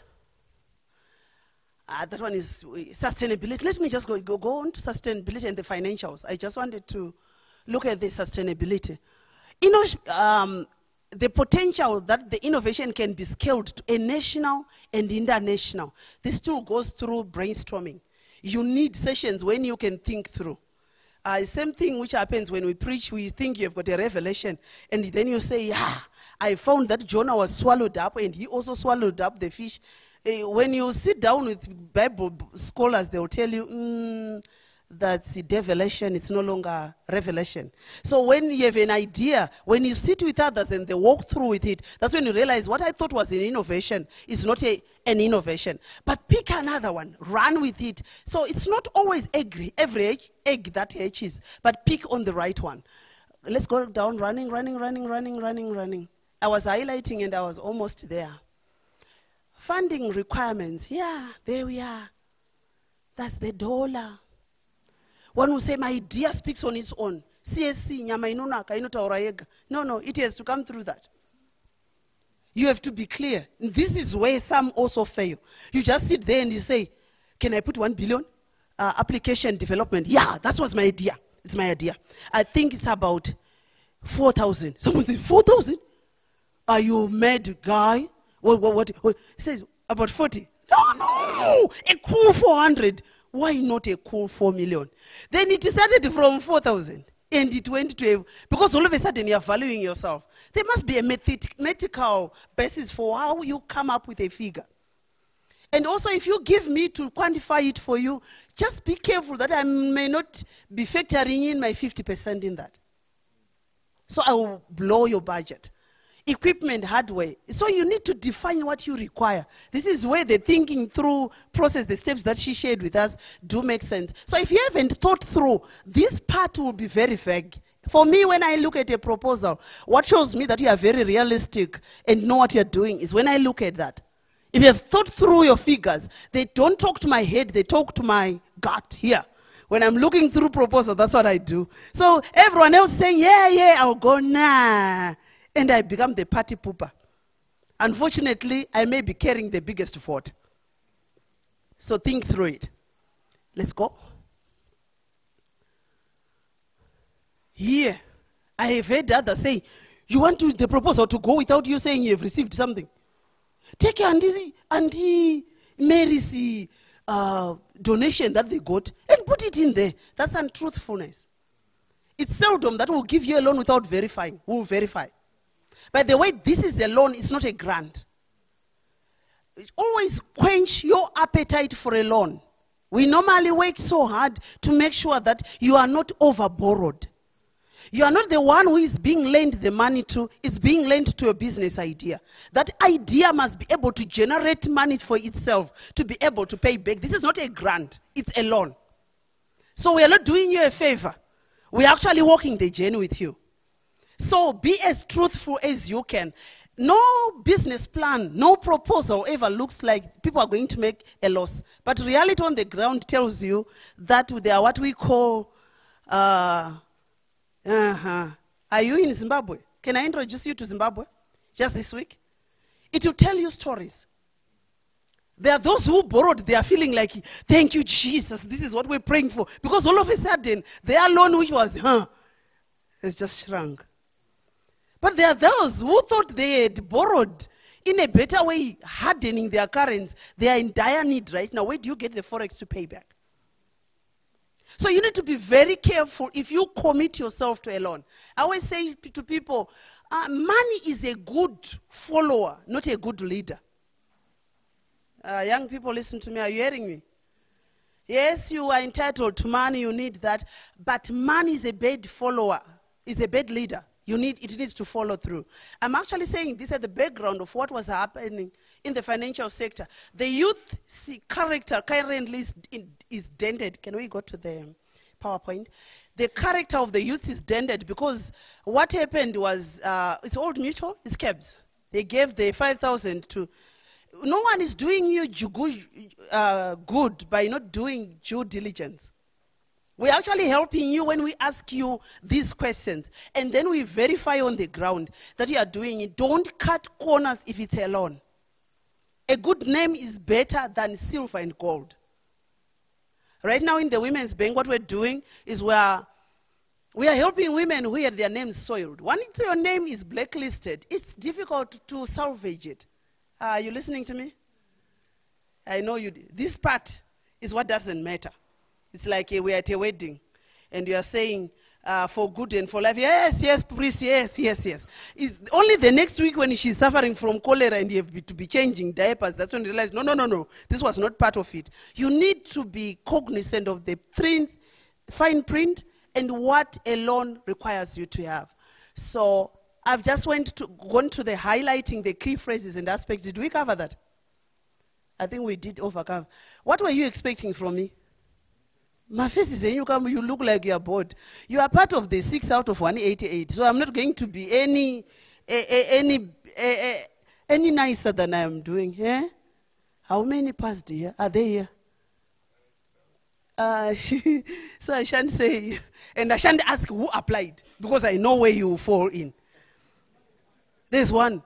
Oh, can you stand? Say, I need to give you standing ovation. So I will not sit. I will give you sitting ovation. This is number 1 out of 6 of the past ones. The other 5 are not here. Eh? They are in Harare. Hey, Chinekeo. So Lawayo, you have 1. You better listen to me carefully, because next time you have got 2.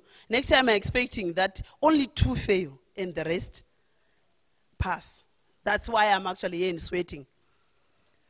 Do you have an innovation? She covered that. Is it an idea or a new idea?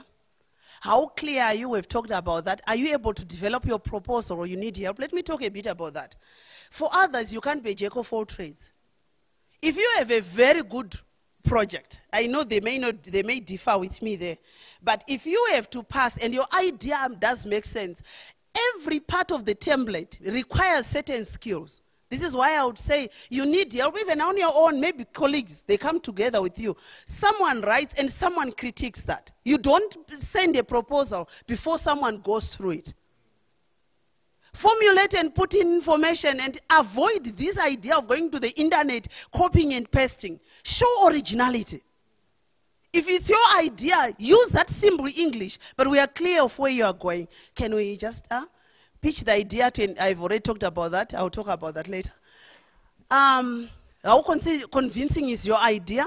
A bankable proposal will conquer will consider unique idea, problem solving, scale, market, profitability. I liked the profitability and liquidity part.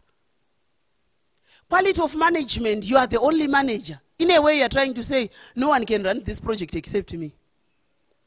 You are the CEO, you are the operations manager, you are everything. You actually say, no one can understand it. I can't hire at this point. You are on your way to having your proposal not being approved.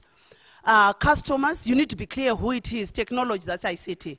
Value-added position. This is why I was saying, it may be an idea that is already there, but if you are adding value to making sure that people are farming maize, it's a staple food. I actually have a brilliant idea that I'm almost like tiptoeing right now, because I came up with an idea on value addition of maize, which can impact on WFP, World Food Program. When they give food out to the people, you know what we would do under World Vision? People need the bulgur, which people import. I've come up with an idea, and I just feel like I need to guard it. So I always wake up in the morning and ask my husband, did I sleep talk? Just in case an idea will slip through. Because you have to guard an innovation. Because it's there, people have been, when you say, I'm talking about expanding maize, people say, maize, what about maize? Wait until I pitch it. And that's how innovations come through.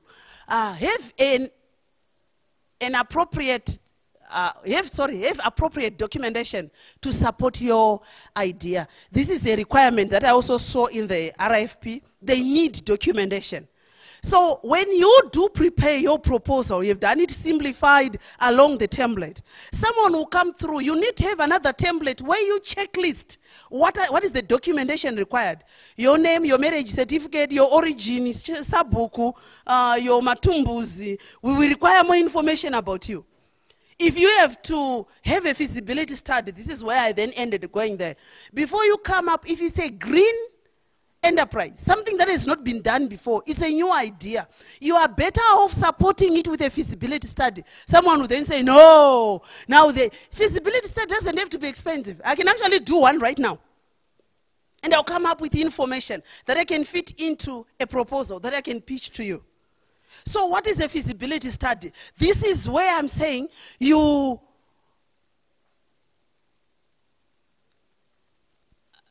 for me, it helps me to determine whether my idea does make sense. Remember the scope, the scale, and all that. So you need to gather what is your market? Maybe it's a symbol that you just do. If I were to send a WhatsApp message to people, what do you think? How are you solving this? You're already gathering information that substantiates why your idea is the idea. Would you like an electric car instead of a petrol car? There's a challenge right now. People are running very order petrol.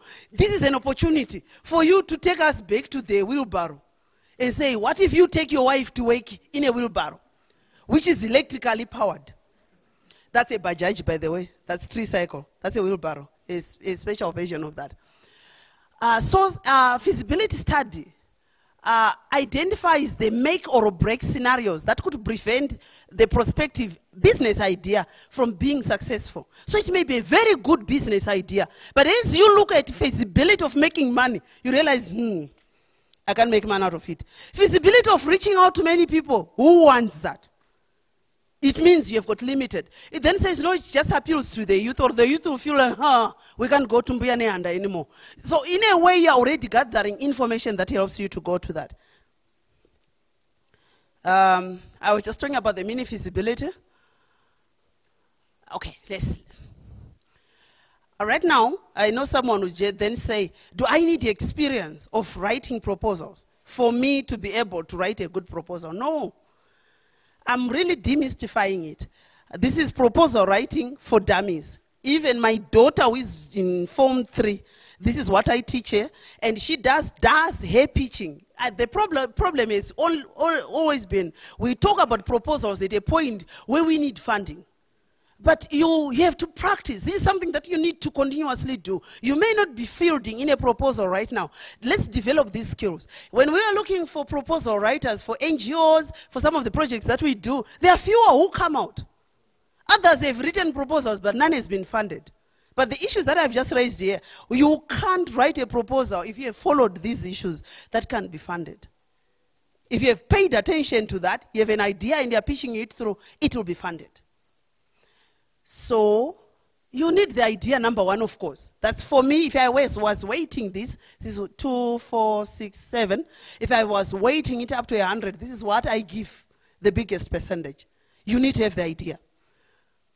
And then understanding the RFP. For me, this is very critical. This is what we went through, and I took time to walk us through that.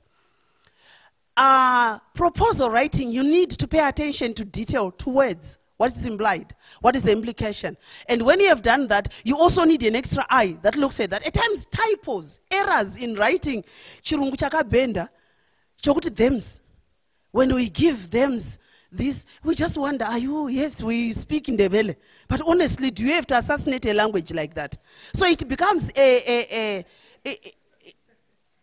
actually meant that. You read something through and you feel like, if this was a Namibian, I would say it. But Zimbabweans, we are known for being eloquent in speech. But when it comes to this writing, you just wonder, are we good at plagiarizing? Most of you speak better English than me. Mine is real Zimbabwean English. But when you speak and your tongue is out, you say, the lady. I feel like when you write the proposal, it just should reflect. No, I always look at my daughter, she's saying, Mom, what I was trying to say, and I'm thinking, who taught you that? Because I've been trying to teach them to speak vernacular and my kind of language. And they say, Mom, it's embarrassing. You don't speak like that. And I was saying, Zeus, is it Zeus? They say, Mom, that Greek god is called Zeus. Don't say it in before. Because the way we pronounce, I would read something through, but my spellings would never be wrong. So you pronounce it well, but when it comes to penning, unfortunately, it's only when you pitch, when you come to talk, that's when you impress me. But your proposal will come before the pitching. Am I saying something that is right? So you better impress through your proposal. I'm not your favorite. If there was love offering, I wasn't going to get anything today. Language proficiency, I've just talked about that. Writing skills. You need to know the different patterns. Someone just comes and you think it's professional. You know, when you go there, the types of, there's times Roman, there's what? Someone goes and they write in Arabic. That becomes the title, page title. And you wonder, what are you trying to do? You don't experiment with your life like that. Even if your idea was so good, I just wonder, this kind of a person, you can find them in Mozambique and they were saying, let's teach all Mozambicans Shona. We can't do that. Practice and practice. It's very important. I don't know how best I can underline this. Practice writing a proposal. Try and do it. Work in cohorts. Have friends to work with you on that. But for your own information, there are so many who can help you to do that. But I know at times others charge a leg and an arm, or a head and a leg, an arm and at the Women's Bank, what we've done is we have a wing that makes sure that when the youth comes in, the women come in. These are some of the issues that have made them to be unbankable. We try and help you. So I'm actually sharing with you what I passionately share with you. And I know the rest of these guys who are seated here, if you were to talk to them, if they are not snowed in under Variku Potras, they will help you to be able to do that. Presenting skills. This is about how you speak. I can teach you that because you do that better than me. But confidence. Others, you are a good orator, but you don't have the confidence. You stand there and you feel like, you just need to understand that I'm 24. Who cares? Yeah, when I'm speaking to you, you don't even need to know my age. Because it's what I'm presenting to you that makes sense. So you don't have to come here and feel like, I am the alpha male of Bulawayo. Once you do that, you put me off again. If you come there and you feel like, I'm entitled, women have been excluded, you also put me off. This entitlement mentality doesn't work with us. Some of us, we have really earned it. You say, well, yeah, we've earned it. We're not here in the Women's Bank because we're women. No. We're competing with men.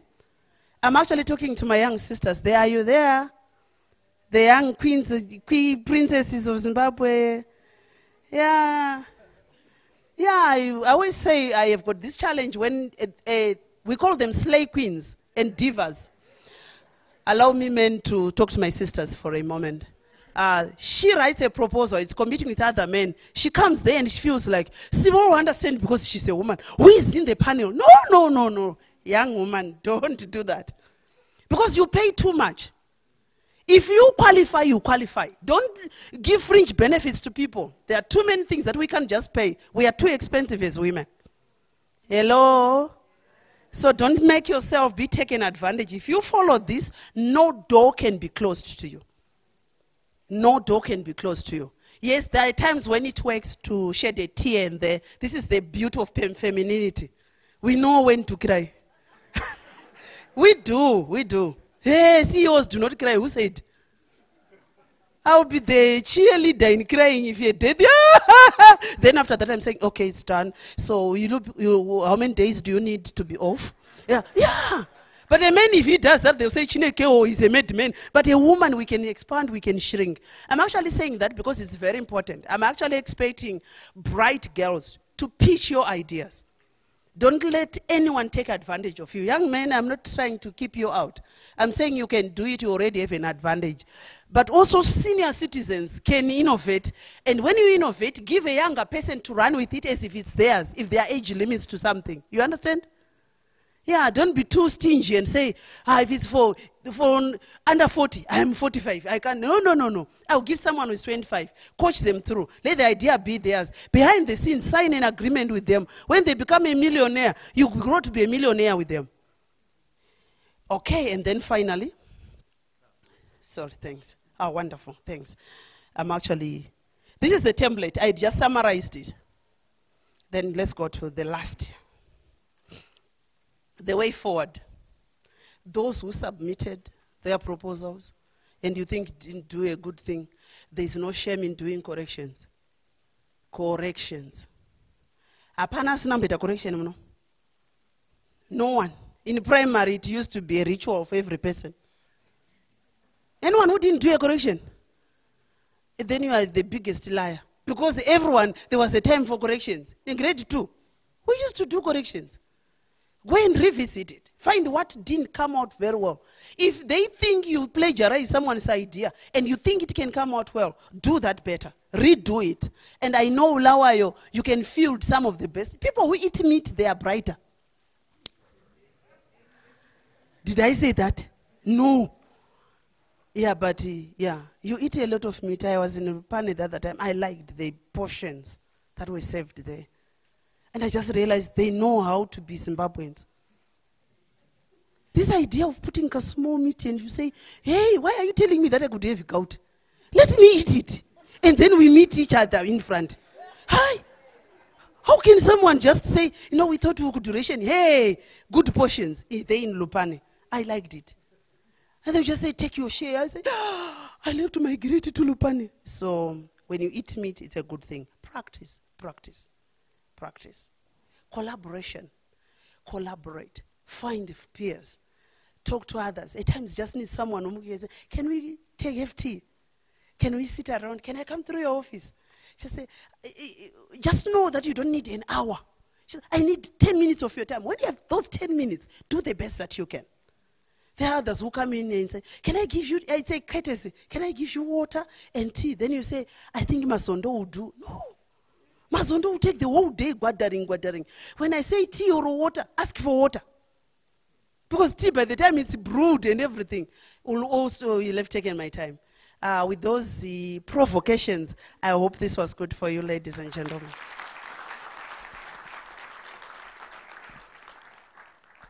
I see smiles. I see happy innovators. I hear loud round of applause. Ding, ding, ding, nothing. Yeah. If we were in church, right now we would be calling for an altar call, isn't it?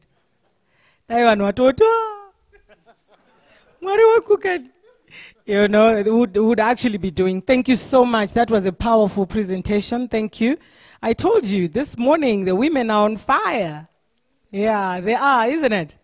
Let me hear the ladies. Women are on fire, right? Anzi, you're jealous. Okay, ladies and gentlemen, we'll go for a short break. You know, our tea is now cold, I think. So we're going to quickly go. Some people go this side, others that side. Let's go and have some tea. Let's carry our tea here. Pick up your tea and your cup and then come back. Let's get the next presenter to speak to us before we go for lunch. Thank you.